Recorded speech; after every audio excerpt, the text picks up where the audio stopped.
Hi, this is Dave from Priority Bicycles. Today we're going to assemble your new Continuum Onyx. Now, before we get started, it's important to know that we always recommend that you either have a professional bicycle mechanic assemble the bike, or if you choose home assembly, to make sure and have a professional bicycle mechanic safety check the bike. To start, you're going to need a household screwdriver and a set of diagonal cutters or scissors. Let's open the box, unwrap the bicycle, and lay out all the components. Once you've removed the bike from the box and removed all the protective packaging, let's remove everything from inside your accessories box. Inside your accessories box, you'll find the front brake rotor with bolts, your instruction manuals. Now's a great time to stop and read through these completely before proceeding. A fender bolt, a red rear reflector, a white front reflector, pedals, seat post, and seat. The seat may be loose in the box. In terms of wrenches, you'll have a 15mm and a 10mm open and closed end. For Allen wrenches, you'll have a 6, 5, 4, 3mm Allen, a Torx wrench, and an 8mm open end. The 3mm Allen and the 8mm open end are for adjusting your light if needed. Now, let's start by assembling the front brake rotor onto the front wheel. To assemble your brake rotor onto your front wheel, start with this star pattern facing upward. Then, remove the brake rotor and the 6 bolts from the packaging. When you look at your brake rotor, one side will say Tektro with arrows, the other side will not. Make sure the words Tektro are facing up and place the rotor right onto the front wheel. Then, get your 6 bolts. Using the supplied Torx wrench, install the bolts loosely all the way around.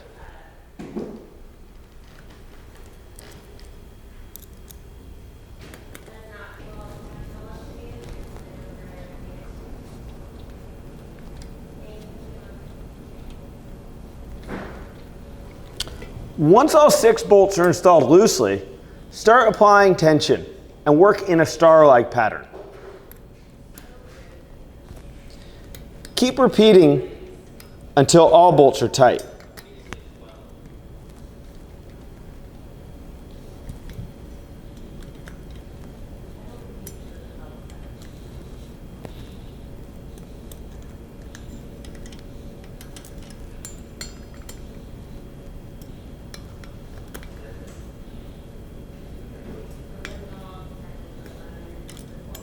Working in a star-like pattern, tighten each bolt until the wrench leaves an indentation in the palm of your hands.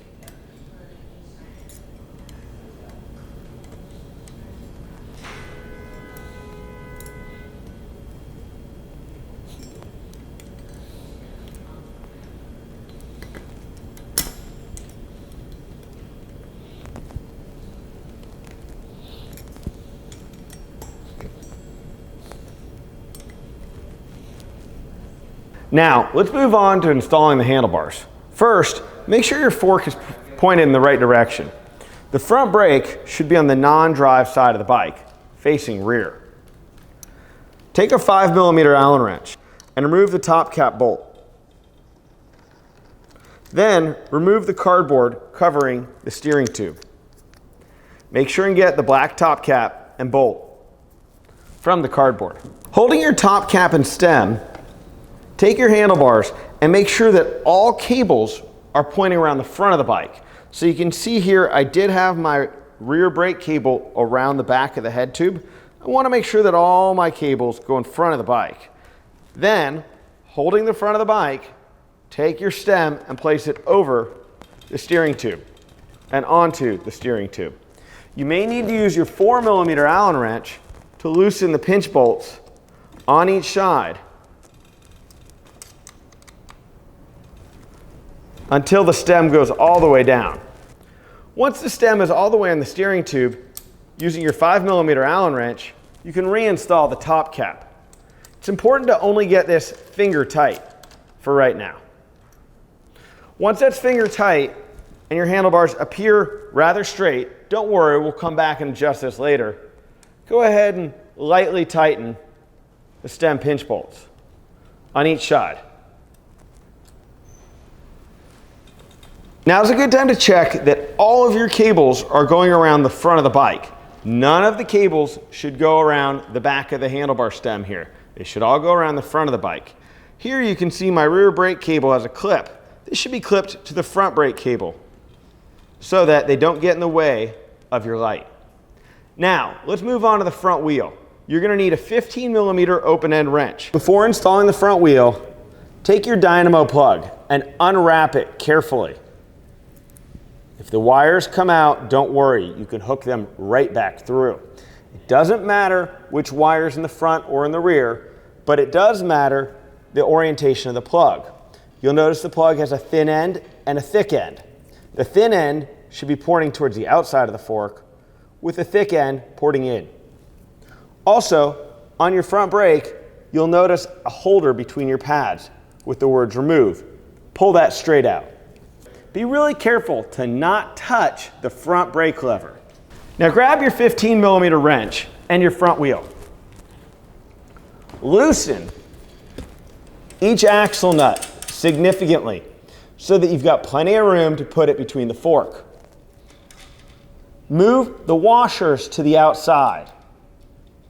With your disc brake on the correct non-drive side and your washers pointing to the outside, turn the dynamo plug up. Grab the front of the bike and carefully place the fork down onto the axle, making sure that your disc brake rotor goes between the caliper pads and the washers all to the outside. Once in, go ahead and plug your dynamo into the hub. With the dynamo plugged in, start by hand tightening each axle nut. Then, starting with the side of the dynamo, tighten using the wrench. Alternate sides of tightening. For your final tightening, you should get it so tight that the wrench leaves an indentation in the palm of your hand. Once tight, go ahead and put down the kickstand. Now we're going to move on to the front fender. You'll need the nut, bolt, and washers that came in the accessories box, 4 and 5mm Allen wrenches, and a 10mm open-end wrench.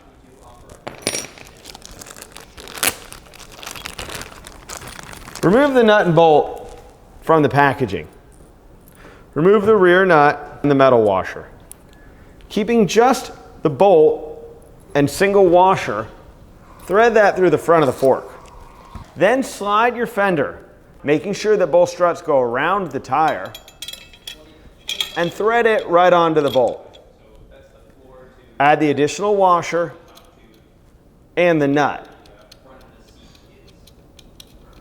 Once on loosely, we're going to install the struts, and then we'll come back to tightening this. On each side, use your 4mm Allen wrench to remove the bolt and washer.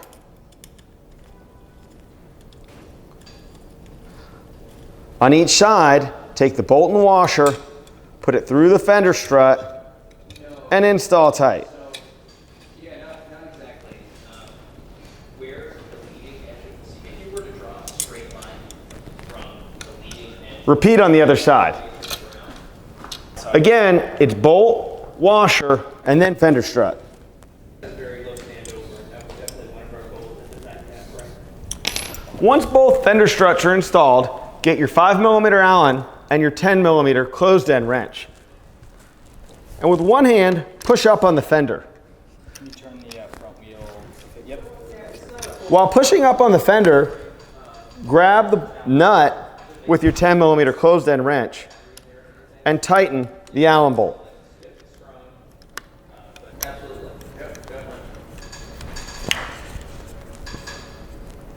As it begins to get tight, make sure you're holding your fender up towards the top of the fork and that the fender's straight. With your fender properly installed, let's move on to the seat post. For this, you'll need the 5mm Allen wrench. Notice the minimum insertion mark. You never want to be able to see the minimum insertion mark because it should be all the way in the frame. With the minimum insertion mark pointing to the rear, install your seat post. You may need to loosen, with the 5mm Allen wrench, the seat clamp first. Installing at least past the minimum insertion mark, tighten.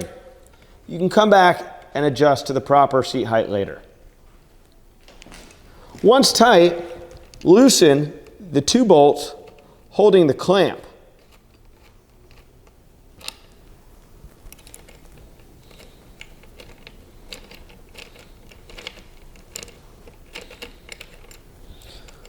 Once loosened, that you can pick this up, the width of the seat rails, go ahead and install the seat. Put one side in first, then the other, and clamp it between the 2 rail guides. Make sure to stay between the minimum and maximum markings on the seat. For now, I'm going to install my seat pretty level. You can come back and adjust this later. Tighten both bolts on the seat head clamp equally, alternating between the 2.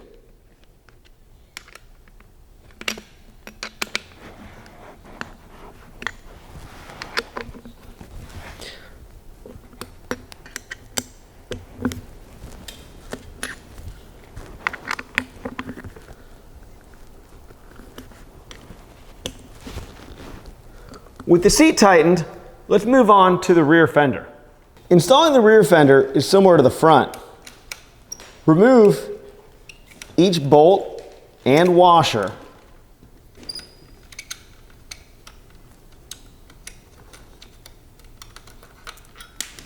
Remember to keep the washer next to the bolt head, thread it through the fender strut, and install it in the forwardmost position on the dropout.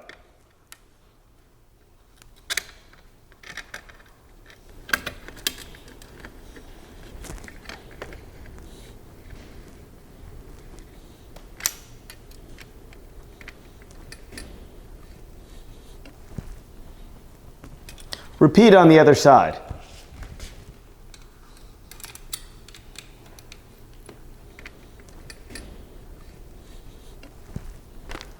Now let's move on to the pedals.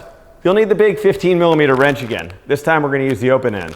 To install your left pedal, this is going to install counterclockwise or reverse threaded. Start with the left pedal that has the L sticker, and on the axle you'll see it says CR-L. If you have a dab of grease, put it on the threads before installing, on both pedals. Now install the pedal turning counterclockwise.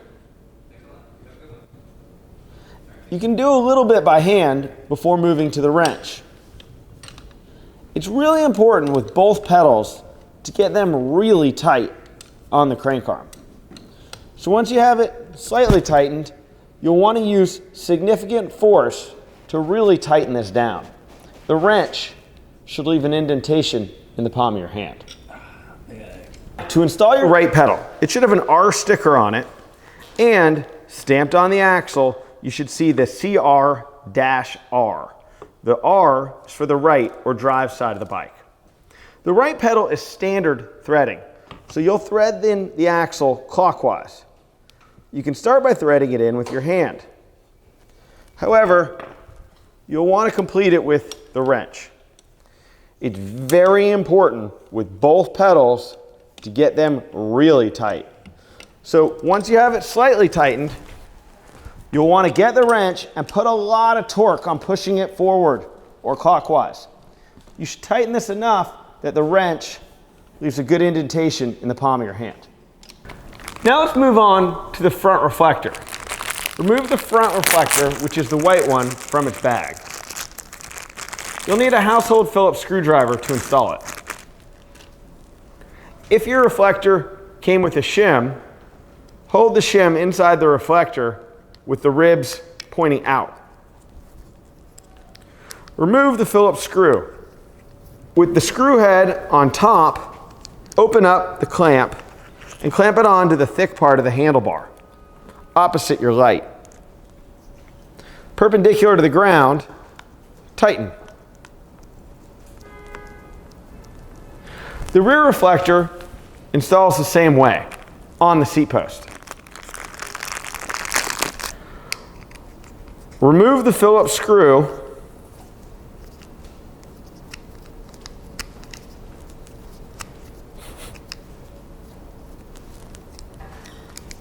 then open up the clamp and slide it around the seat post as such.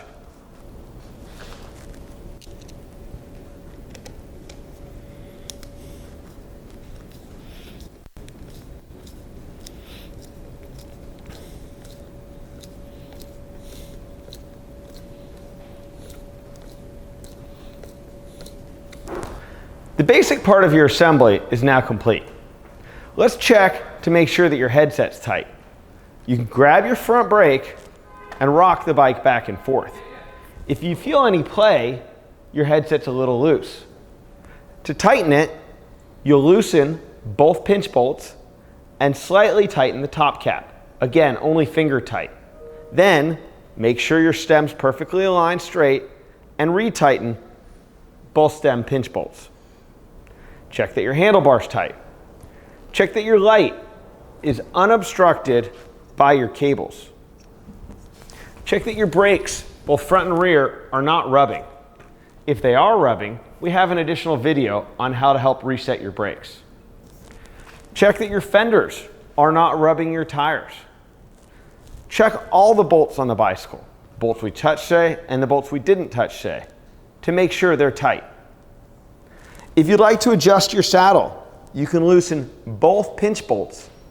Then you can tilt the saddle so the nose or tail goes up or down, and you can slide it back and forth within the minimum and maximum lines.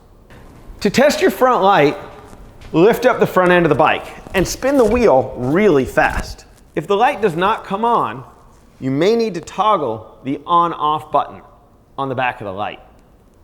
If you keep having problems, you should check the connections down at the dynamo or send us an email. You can adjust the positioning of your light using a 3mm Allen wrench, and your light comes with a USB port. The micro USB port is handy to recharge a rechargeable battery or other small electronic item. We don't recommend you charge a phone with it because of the starts and stops of riding and the different variations in power output. The recharging feature only works when your light is in the off position. Please note the capacitor in the light maintains a charge as a safety feature. This means after a couple minutes of riding, when you're at a stoplight or stop sign, the rear light will stay blinking up to about 5 minutes, and your front light will dim from 3 LEDs down to a single LED to help alert oncoming traffic of your bicycle. Anytime you stop riding, your lights will stay on for several minutes while the capacitor drains in this important safety feature. Before riding, we recommend that you have a local bicycle shop safety check the bicycle to make sure it's fit for the road. We hope you love your new Priority Continuum as much as we do. If you have any questions about your bicycle, our contact information is on the screen. We'd love to hear from you.